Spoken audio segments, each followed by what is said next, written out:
Hi, I'm Spencer Ziegler. Hi, I'm Mellisa Smith, and you are listening to Data Lit, a podcast for educators by educators. So welcome back, listeners, to our series on street data, a book by Shane Safir and Dr. Jamila Dugan that summarizes their research on a new approach to data collection for schools that are tackling root causes behind their school improvement efforts. So as you might recall that in our first episode, we shared the 3 levels of that street data model, the highest level being that satellite data, which is supposed to illuminate patterns of achievement or equity or teacher quality or retention. Then if you come down a little bit, you have that map data, a sort of medium grain size type of data that helps us identify gaps in, like, say, our student skills or in instructional gaps for teachers. And then finally, that lowest level of data, that street data, that's supposed to be fine-grained to help us understand the experiences of students, staff, and parents, as well as uncover specific misconceptions or mindsets. So Spencer, remind us about what we covered in episode 2. Yeah, so episode 2, I'd say there's a quote that I like from the book that kind of, I think, defines street data. It's the qualitative and experiential data that emerges at eye level and at lower frequencies when we train our brains to discern it. Yeah. Which, sounds great, sounds cool, but okay, how do you do it? Yep, yeah. How do we train our brains to discern it? So for that, we brought in Sarah Stevens to help us try to wrap our heads around what this might practically look like. Yep. Yeah, so Sarah Stevens has a wonderful, I think, perspective for this as a special assistant to the area superintendent. So she shared a lot of kind of practical strategies and examples for what this might look like, as well as some kind of challenges and considerations that you might want to keep track of as you're going through. Okay. And now today, in our third part of the Street Data series, we thought we would share with you a concept that the authors introduced called a Pedagogy of Voice by discussing their 6 rules for implementation. So according to the authors, a pedagogy of voice is a way of being, and I love that because to me, this is what you take from going from the noun to the verb, the things that we do. And so it's a way of being that shifts the locus of learning and power to the student. And what I find interesting in reading this book and in reading stuff about formative assessment, they always talk about there's a student involvement piece that makes all of these strategies really impactful. Yeah. And so again, today we're going to try to go through some of their rules for implementation to kind of help our listeners, our educators, sort of live out this pedagogy of voice. So the authors seem to suggest that there's this constant focus that we have on test scores and grading that seem to make us very compliant oriented, and that we need to free ourselves. Yep. I won't tell you the song that comes to mind when I say free yourselves, but we'll keep it because I think you're young and you're going to say you don't know the song. Yeah, that one's over my head, I think. Free your mind. Okay, Okay, all right. We have another song coming too that I will not sing. Okay. So we're going to look at these 6 rules to help us free ourselves from this compliance orientation to, again, more opening up of this pedagogy of voice. So Spencer, what's the first rule that they talked about? So the first one is actually also from a song. Ooh. Have you seen Hamilton yet? No, but my daughter just saw it and is raving. Like every morning she plays songs from Hamilton. Okay. Yeah, it's wonderful. I saw the D-Pack. It was great. And I think it's on Disney+. Disney+ is not a sponsor. We're not collecting money. But just that's how she saw it, yes. Yeah. So that's your homework over the weekend. Okay. And for any listeners that have not seen it, you can tell them DRA said that's your assignment. Anyways, I am rambling. So there's a great lyric that the authors use for this first tip, and that's talk less, smile more. And I love that kind of approach for teaching. And partially, I think I've mentioned this to you before, but not on the air. I tend to really dislike most teaching movies and shows because I feel like it often says the opposite. It's the teacher, it's talk more. You have that teacher as the sage on the stage that kind of I think fits in that, this book talks about that, breaking down that banking model of education as we just deposit knowledge into, and if that's the model you're thinking of, then you just get up there and you lecture and that's, filling those empty vessels. But I love the authors for this. They talked about, never talk more than 10 to 15 minutes without giving them some time for processing, which works with some of the things we know about like cognitive load. And we want the students in conversations with each other about 75% of the time. So, so let's look at each of those kind of separately. So, Mellisa, why should teachers talk less? So one of the things they kept emphasizing is the person doing the talking is the person doing the thinking, that sort of saying. So the reason why teachers need to talk less is because at the end of the day, you want your students to be learning or thinking. And so if you're doing most of the talking and processing, then you're the only one doing a lot of the learning. So I think that's the preface of this one about talking less. Yeah. And everybody processes slightly differently. Our brain works by making connections and analogies. So, if I, as the teacher, am doing all the talking, then I'm processing in a way that makes sense to my brain. Correct. But my students' brains might not, be the same. So when you provide them with the opportunities to process it and grapple with it, that allows them to make their own kind of meaningful connections. So I think that's key. Okay, what about why smile more? So this is one that I took kind of personal, only because I'm not a smiley kind of person. Yeah, I need to remind myself to emote. I'm an emotional robot. But I understand the whole thing about smiling more and giving a sense of warmth is what they said. So when you smile more, you seem more approachable and more engaging. And so while I was reading this, I'm just like, I think I'm approachable in my classes. I would have to ask my kids, but I didn't collect street data on that. But I think I always try to center it around making relationships with kids. Yes. And I know that I've always been told that I need to be true to myself. So if I'm not a huggy, warmy kind of person, I can't always pretend to be that. But I do think that, again, smiling and being human and having the kids recognize who I am through the kind of smile, like all of the smiles don't have to be like a big grin smile, but allowing kids to see my humanity helps them see that I am more approachable. And so they're able to listen and learn from me. Yeah. I feel like you're striking at the heart of the message there, that it's, the authors talk about just making it clear you are seen and loved here. I think there's a lot of ways to that. It's not just smiling, but showing that you matter as a human and how you are doing matters to me. And it runs counter, like, I don't know, have you ever heard the advice, like, teachers shouldn't smile until, like, October or something like that? I think this is a reminder that, relationships are at the heart of learning, and that, the research on the amygdala shows us that students cannot learn if they do not feel welcomed and cared for and comfortable. So, yes, if it's not smile. So if it's not just, a phony smile, what are some ways that we can let students know that they are seen and loved here? So for me, I always try to kind of be the in tune with what my students were either talking about, hearing about. And we'd have, as they were coming into class, that's how I make my connection. Hey, did you see such and such? Like, that's how I started watching The Simpsons. That's how old I am. When The Simpsons first came out, I was doing student teaching. Yeah. And, they'd always be talking about The Simpsons. And so I started to watch that so that I can engage with them about, oh, okay. Yeah. So doing those sort of things, like, again, finding things that they're interested in so that we can make that connection. Yeah, I like that. And this book, and particularly this section, really I feel like was talking about shifting that focus from the teacher to the student. So letting them kind of take center on what is important to them, and you being there, them knowing that you will always be there for them. Correct. Yeah. So that's the first one. Talk less, smile more. All right. All right, what's next? So the second one was questions over answers. Making sure that you have an opportunity to ask questions over answers. So Spencer, on average, how many questions do you think children ask per day? Oh. Do you remember what they said? But okay, but you have young kids. 53. For some reason, that number is sticking in my head. 73. Okay. I got the singles digit. All right. So I was just like, 73 questions a day. Yeah. That's a lot. But if you have younger kids, that probably seems really understandable. Yeah, that might be another thing of my kids, triple it, yeah.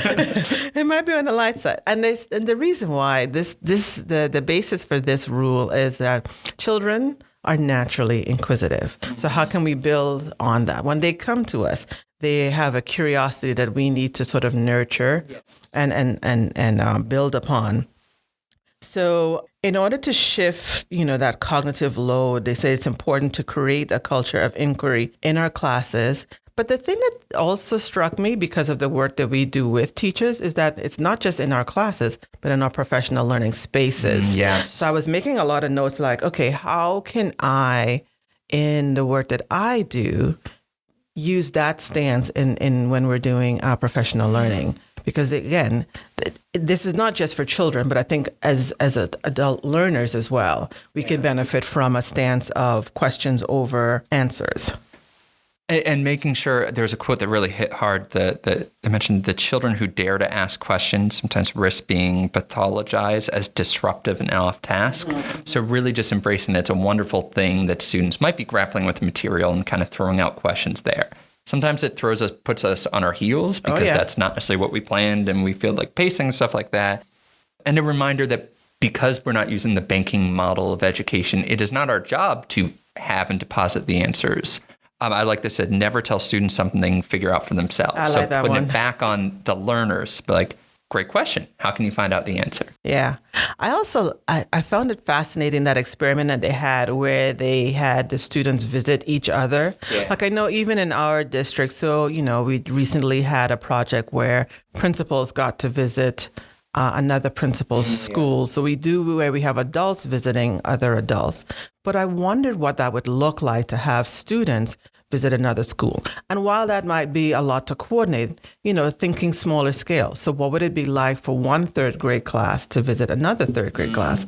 And then, asking questions or having them respond to questions like, what are you learning and discovering? Yeah. Another question they asked, and what thoughts and feelings are emerging for you? And another question they asked, and what do you want to do about it? Like, I think all of those things, when we talk about agency, they're really big on student agency. Like all of those questions, again, puts it back on the kids that you are responsible for their learning. As a teacher, we always write, you can't make kids learn. So what can you do to ignite learning within them, right? Because they learn on their own. They decide what they want to learn, if they're going to learn. So what are the things that we can do to ignite that?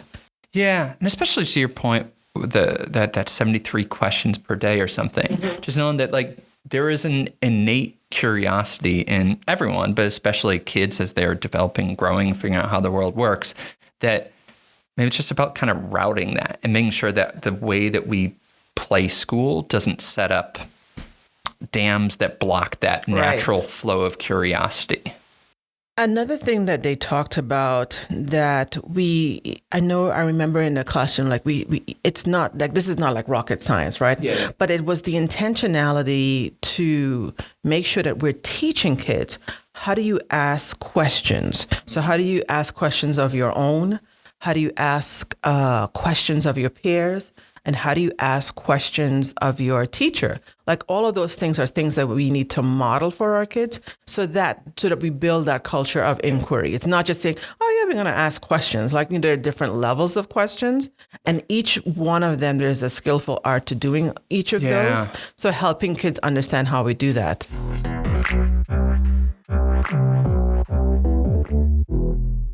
And that's actually a perfect connection to the third point, which is to ritualize reflection and revision. Yeah. I love the author said about that we want to shift our role from expert lecturer to expert coach. Yeah. And doing so then takes kind of intentional planning. And like they gave kind of 6 ideas for how you might do so. Mm-hmm. So they mentioned so teach reflection and revision as explicit skills and processes. Don't just say reflect. You have to explicitly kind of going back to that river metaphor, kind of direct that in the way that's going to be beneficial for them to show what they know about the learning targets. They talk about using maybe a traffic light for comprehension, red, yellow, green, to a way to signal hey, where are you doing? There's any number of other protocols that I think can do there, just fist of 5, those quick, informal check-ins. Yep. Then we got a pair here in the middle. Begin class with reflection.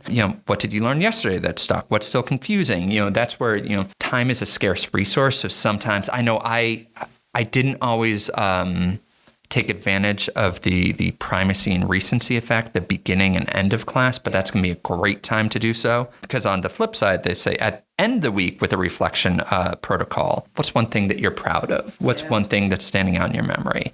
Using graphic organizers and structured protocols for giving feedback so that they're doing so in an effective manner. And then making time for some one-on-one conferences.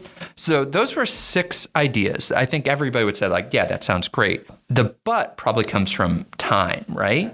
So why would you say, if a teacher's saying, that sounds great, but I don't have time, why would you advocate for making time for ritualizing reflection and revision?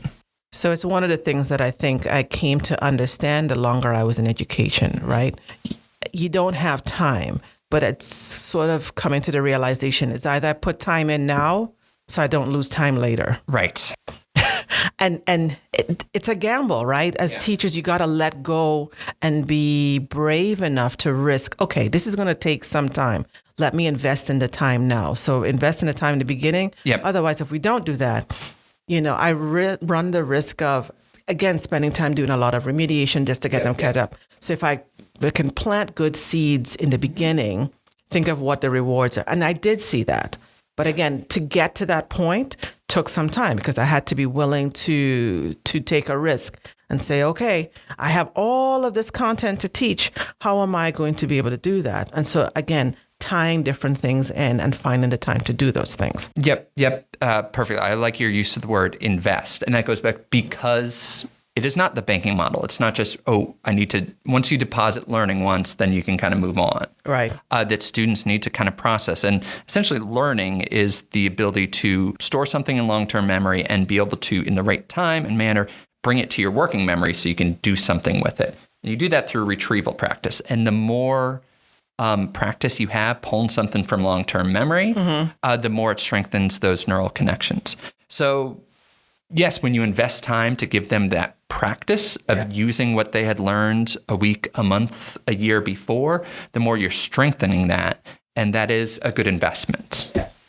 One of the strategies they mention that, again, I start for something that I can do myself is modeling public reflection on an instructional mistake that you made. Yeah, I like that. And I did that from time to time. But again, I wasn't doing that in the beginning of my teaching years because I had to learn confidence. But again, I would always say to my kids, we're both learning in our classroom. So the way for me to show my smile, my humanity with my kids is we're all learners in this space.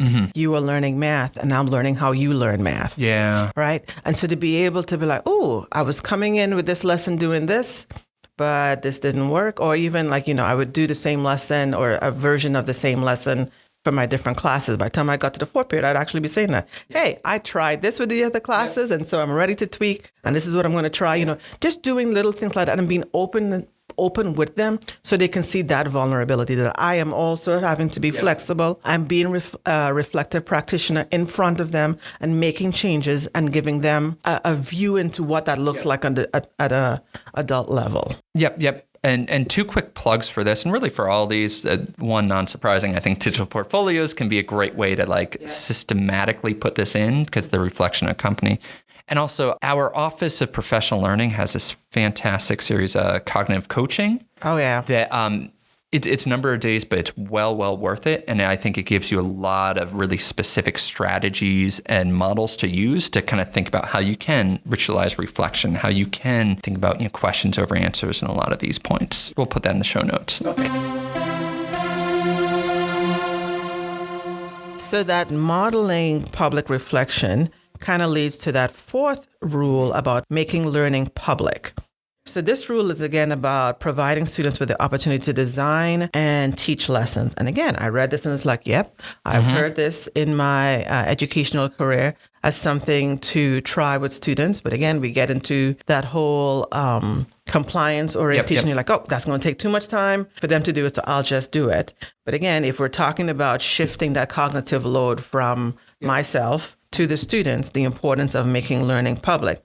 So they talked about student portfolios as one of their examples. Yes. And I thought about you, Spencer. But one of the things that I liked and I want to highlight is not just any kind of student portfolios, but it's student portfolios where it shows an in-depth study of something and not just, okay, let me just put together student work. I think, that's a good place to start. But then the portfolio is you're showcasing what you are learning and discovering. Yep. So getting to that extra piece, not just put together a smattering of student work, but again, by adding that reflection piece, by showing some of that revision of, okay, this is where I started, I reflected, I revised on my work, showing, and this is what I'm learning along the way. Yeah. That's what the portfolio should encompass at the end. Yeah, I think that's perfect. And a number of our schools have done different versions of like a celebration of learning. Yeah. And I think I have a video we can drop in the show notes so you can see. And just the idea of making learning public. And that has that focus that you're talking about. Typically with those, you're thinking of kind of one artifact that as parents or community members come in, you're like, let me show you this. It's, akin to a science fair or something like that. Right. And I wonder, I think we might, because of time, we might be moving away from a lot of that students showcasing their work.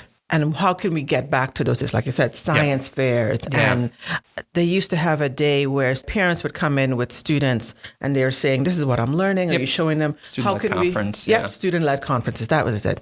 How can we go back to those days? Another strategy they talked about making learning public is building these explicit rubrics, but it's with shared standards. So it's, again, having a rubric where it's not just me, the teacher, creating the rubric, but it's a shared rubric. So we get together and we talk about it. This is the outcome. What are some of the standards? And I think that is really powerful. Again, it takes time, but the power in that, because now they have a vested interest in what good work looks like, what quality work looks like, and it gives them an ability to unpack the standards in a way that's different from me just putting the standards on the board. Yeah, 100%. Another one they talked about that we've seen, but we probably need to get back to, is having oral defenses. Yep. And typically when I think of oral defenses, I think of it more in the secondary arena, but I could see a place for it in the elementary arena as well. And then lastly, again, multiple opportunities to revise your work and redeem academic status. Yeah. And I will say that, like the idea of a portfolio defense or those passage kind of presentations, that's really cool. But you can start small with this. Like your example earlier of just students going to another classroom and just chatting with each other. I think that is just a really informal and effective way to make learning public. It's just breaking down that game of a student does something to send to their teacher to get a symbolic letter or number and goes back. That system works for some students. Yes. But as we'll talk about with the 6 point, it's not necessarily going to motivate all the students. So the more you can have authentic audiences, the more you can get that pedagogy of voice. And what I like that they highlighted is that for many of us, we are trying to tap into our students at the margins to kind of bring them into the fold. And strategies like this, asking them how they feel, asking them to talk about their learning, what they're learning, and have them articulate that is very useful for gathering the experiences of our students in the margins. Absolutely.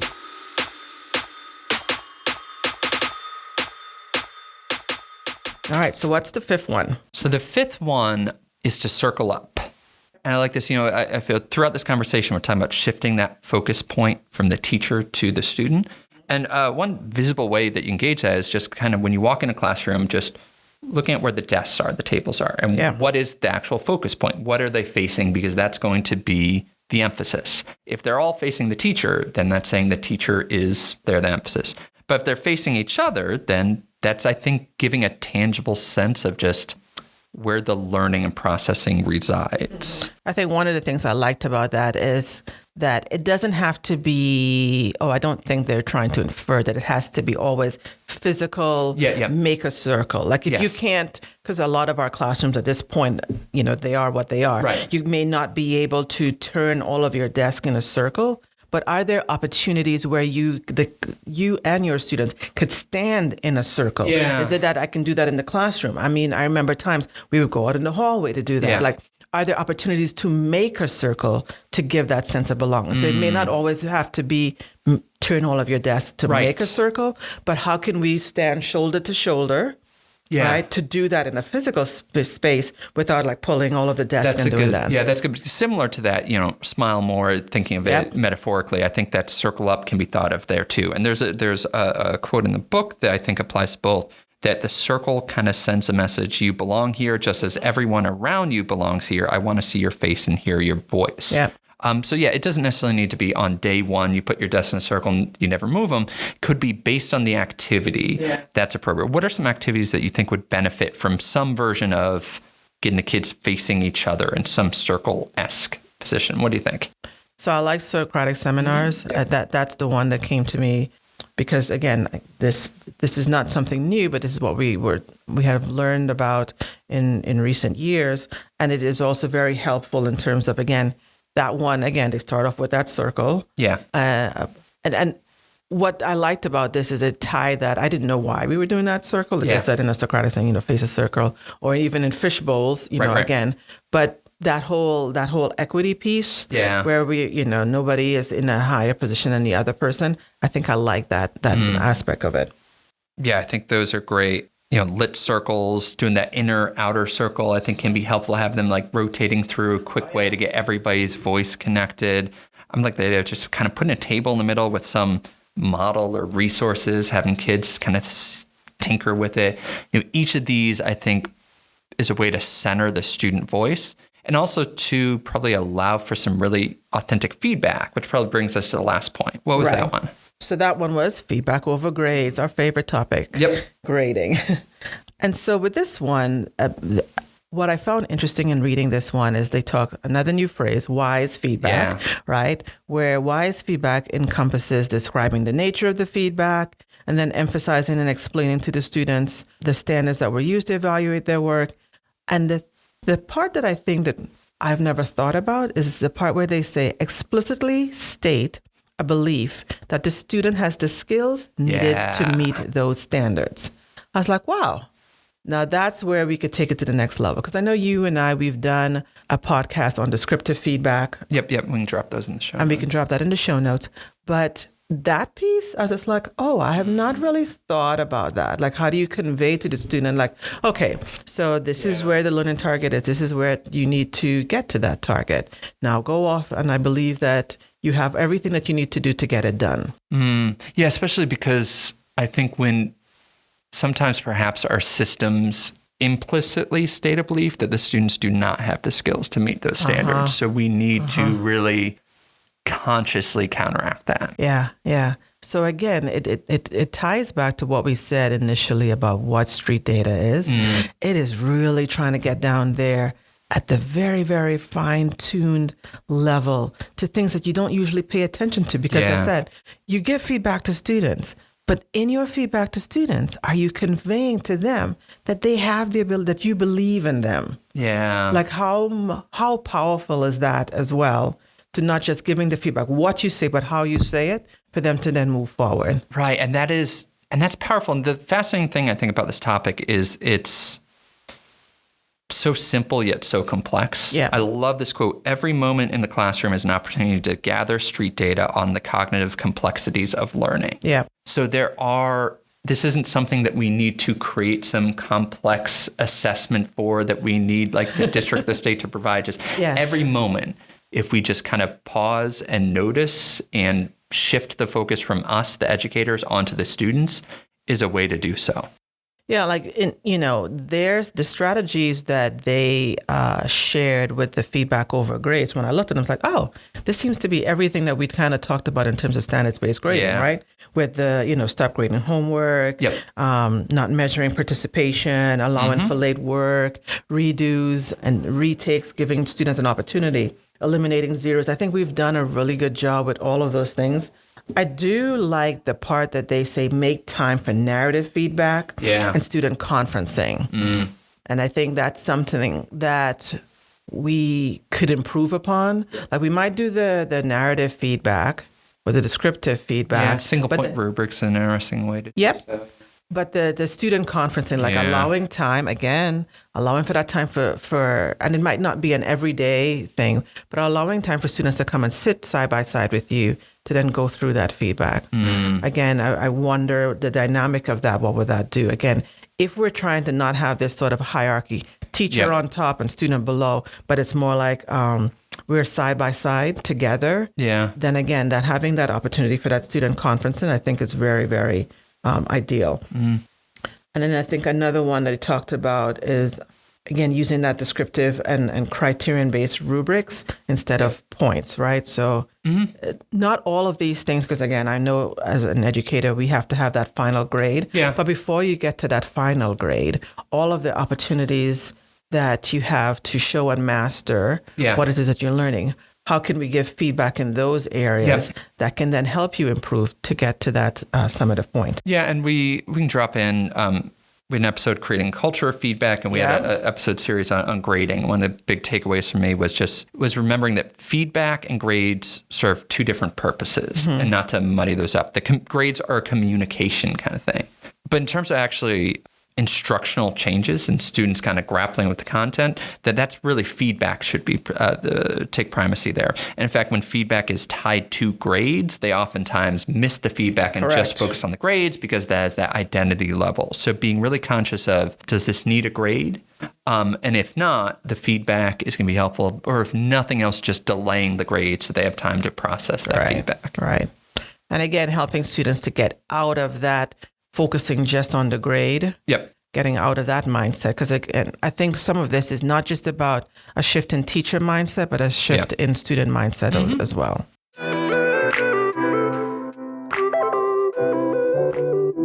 As we wrap this up, I'm going to read it word for word because I like it, and I'm going to use it as my call to action. I like it.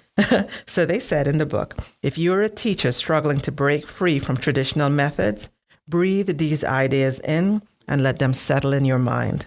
If you are already living inside the pedagogy of voice and want to bring your colleagues along with you, use these ideas as an invitation to conversation. If you are an administrator working to transform instruction, adapt these ideas into instructional vision, use them to structure coaching and adult learning, and shape them into a public narrative about where you want to go with your school. Oh, that's a great quote. I know. I love it. And so that's how we're going to end this episode. And I just invite everybody to listen, practice something, try something, and dig in. Well said. All right. So if you have any other questions, comments for us, you can always reach us at www.wcpss.net/datalit. I want to also thank Jamaal Wellman from Rolesville Middle School for the theme music. And until next time, thank you. Take care.